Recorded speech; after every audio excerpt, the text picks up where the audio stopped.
Barely There was not recorded in front of a live studio audience. Because it wasn't. Hey, everybody. This is Barely There here with a movie review for you today. Young man, no parents, goes on a hero's journey, learns about power, responsibility, just tries to do right by the world. Many, many reasons why Spider-Man is my favorite superhero. However, we're not here to talk about Spider-Man. We're actually here to talk about Shazam. New movie that is tied with the DCEU, the DC Extended Universe, which I still think is I get it on paper, but it still sounds like a bad name to me. But yeah, the newest entry in that shared universe. DC still tries to compete with the behemoth that is Marvel Studios. However, I really liked this movie. Really, really good stuff. I was quite surprised, pleasantly surprised. It doesn't break the mold, but it does a few things differently enough and with a lot of polish and just earnest goodwill that I was pretty impressed by for the most part. Again, my mind wasn't blown, but I laughed quite a few times during the movie. And again, I just enjoyed it a lot more than I thought I would, which I think is giving it some pretty high praise I wasn't expecting to give. So I'm not going to give any major spoilers here. I mean, probably just some very, very light ones, just like light things, moments that happened in the movie that kind of took me by surprise or taken me aback. But nothing plot heavy. I'm not going to ruin it. But yeah, this movie is based off the DC Comics known as Shazam, or Captain Marvel for those purists still out there. Young man, Billy Batson, he kind of has a chip on his shoulder. He gets kind of adopted into this foster family that he's a young teenager. He doesn't really want anything to do with that. He just wants to essentially just find his real family, his real mother. He's kind of abandoned or lost at a young age. And yeah, just kind of stuck in his own world. And this movie just kind of follows him, to be more open, to not only with others, but also to himself, and to really to learn what it means, what it's like to have a family, something that he's never really known or had. He's just kind of always been by himself, bouncing from foster home to foster home. It's stated in the movie that he's run away several times. Yeah. Oh, and the part where a magical mystical wizard abducts him and tells him, "Hey, yeah, essentially, you're pure of heart. You're my last bet. We got to save the world. Say my ridiculous name as you touch my staff." Obviously, the first word that comes to mind is gross. I'm not going to touch your staff and say your ridiculous name. But he does, and now we have our movie. First thing I want to talk about is the casting of this movie. First and foremost, Zacharylevi. He was great. I kind of knew already he was going to do a good job. I've kind of been a fan of his. I didn't religiously watch Chuck, but I've watched it like the first and most of the second season. He does have kind of this underdog, but genuine kind and just silly persona about him. Like, you kind of just can't help but root for him. And so the character Shazam is this boy who's, when he says the magical word Shazam, he transforms into an adult superpowered version of himself. He basically just transforms into Superman with some added electricity, lightning powers thrown in there. To give you a basic gist. And I was kind of afraid that Zacharylevi would get a lot of screen time. And that would overshadow the actor playing the younger version of Billy Batson. But I think they balanced it in quite a way where one doesn't they don't overstay their welcome like the different versions of Billy. You spend plenty enough time with the younger version of Billy in the beginning of the movie, and you still get to see him in bits and pieces throughout. and they actually make creative use of the fact that that he uses the word Shazam to transform to and from his different ages or bodies or whatever you want to call it. So I really like that a lot. And Zachary Levi, again, his personality shines through, and I really, really enjoyed it. And I don't want to say he plays well off into, but you do believe like this young man could turn into, the superpowered adult when he says the magic word.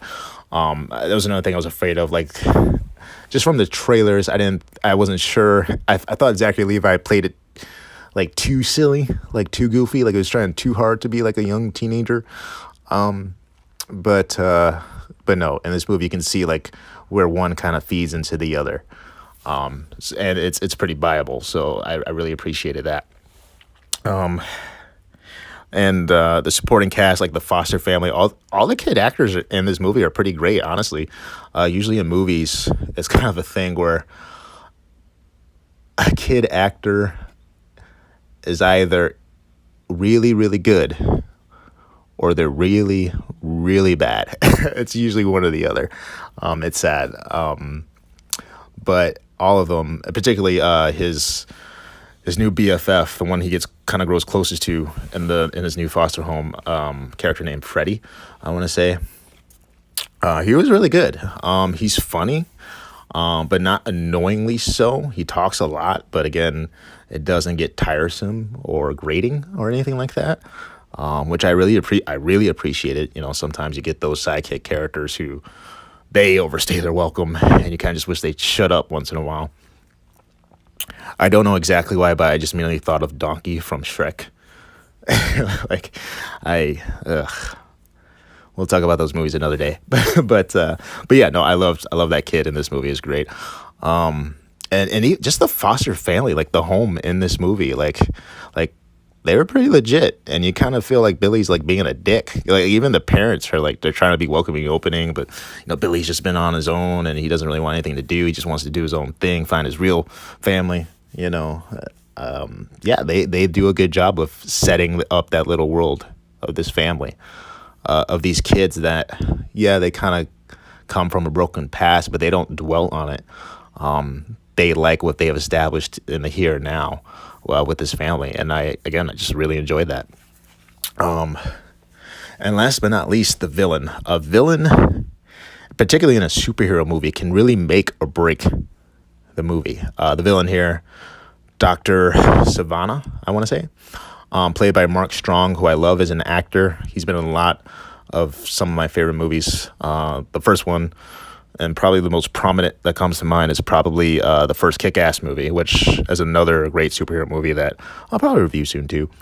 But yeah, he was really, really good.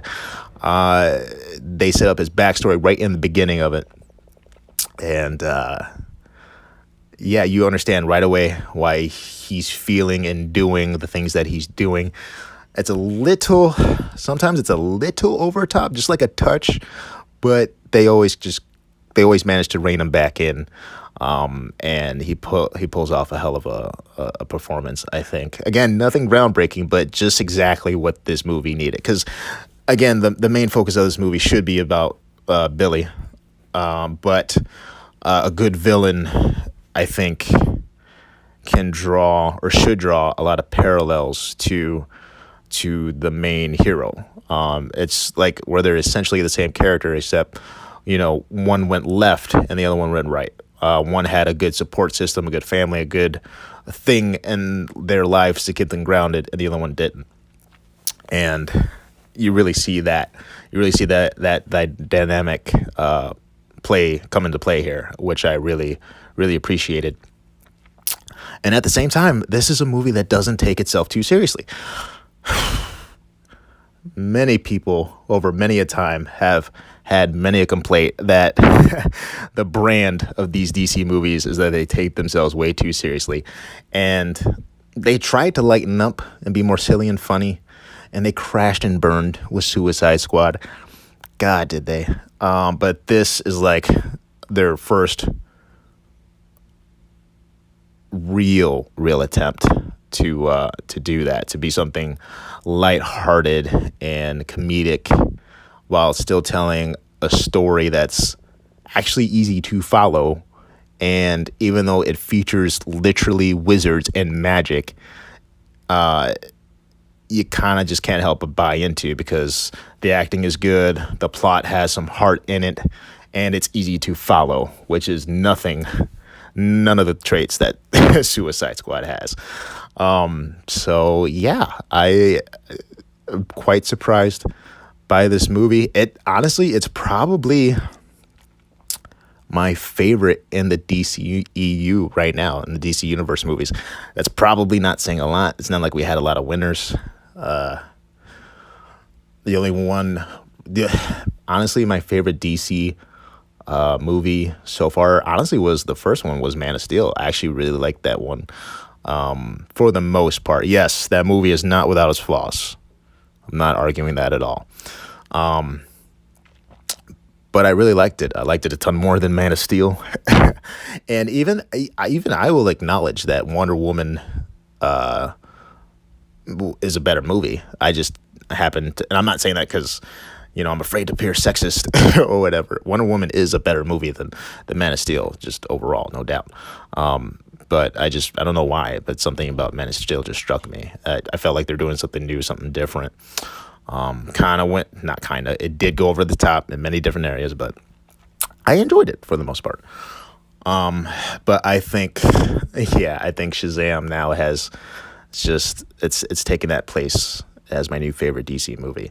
Because again, it's just a fun, lighthearted romp of a superhero tale. That's just a little bit refreshing. Again, it doesn't try to reinvent the wheel. But the few things it does differently, I think it pulls it off well. And I'm excited. I actually can't wait to see more. I hope they make a good bit of money, which I'm sure it will. And I hope we get a sequel or two out of this. I'm just kind of really surprised and shocked. So yeah, that's my movie review for Shazam. I still don't have like a rating system put up. I've always been kind of partial to Spill.com or Double Toasted as they are now. Their rating system, I really like it a lot. But I don't want to ape that. And I think 1 through 10 is so arbitrary.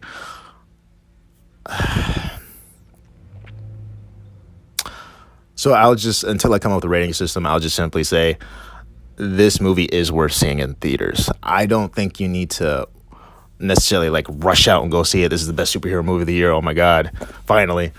But if you got a family, if you got kids, if you've already seen Us, the Jordan Peele horror movie that's already in theaters, this is the next best thing. This is the thing to watch in theaters right now for sure.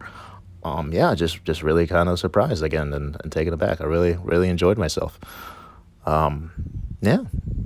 So that's my movie review. Hope you guys enjoyed it. I'm gonna be doing, I would say, at least weekly uploads of movie reviews. I'm gonna be reviewing other things too. I still want to review books that I like and currently reading and music. Certain albums I've been starting to get listened to. A lot of people have been recommending me. Well, there we go. I've been recommending me a lot of different things to listen to. So definitely want to do that too as well.